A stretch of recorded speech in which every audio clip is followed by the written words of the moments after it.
In this video, we will discuss the MBR or GPT partition scheme when creating a USB boot device. For example, when creating a USB boot device using Rufus, which style should I select, MBR or UEFI? The answer is, both will work. MBR has the advantage of being supported by older devices. However, there are some machines whose UEFI firmware only recognize disks in GPT format, so MBR will not be compatible in this case. First, I will create a USB boot device with the MBR partition scheme. As you can see, it supports both legacy BIOS and UEFI.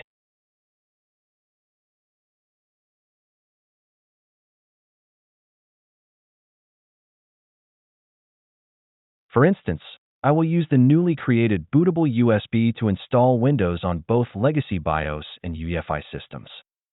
This computer is running with legacy CSM BIOS.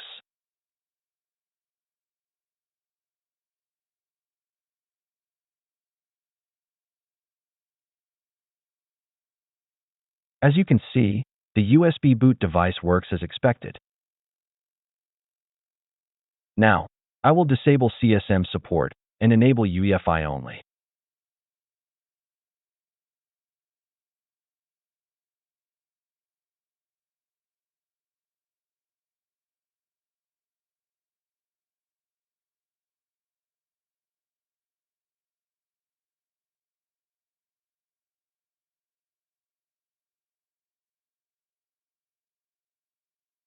The BIOS mode is now UEFI.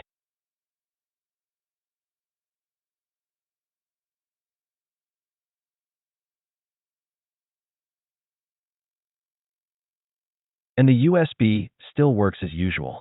So, an MBR USB bootable device can work on both legacy BIOS and UEFI systems. In some cases, on new modern laptops with UEFI firmware that only recognize disks in GPT format, an MBR USB boot will not show in the boot device list.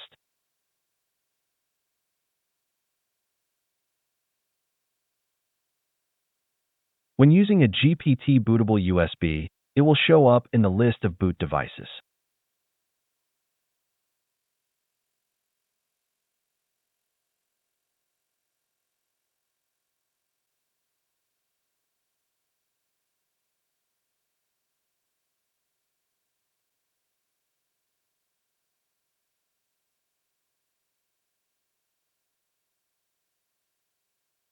Now, I will create a USB boot device with the GPT partition scheme. As you can see, it supports the UEFI mode only.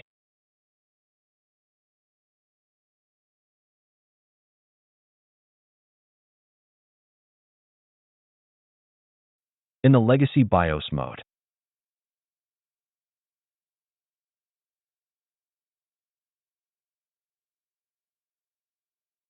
when booting from the USB drive, you would get this error and cannot continue.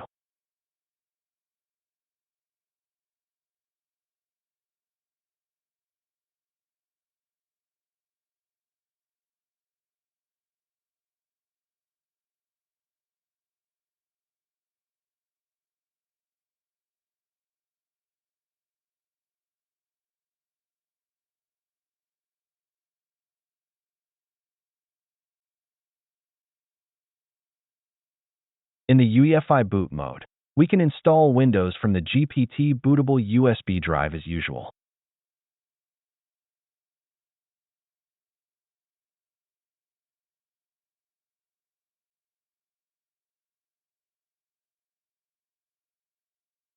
That's it. Thanks for watching. Don't forget to like and subscribe, and see you in the next videos.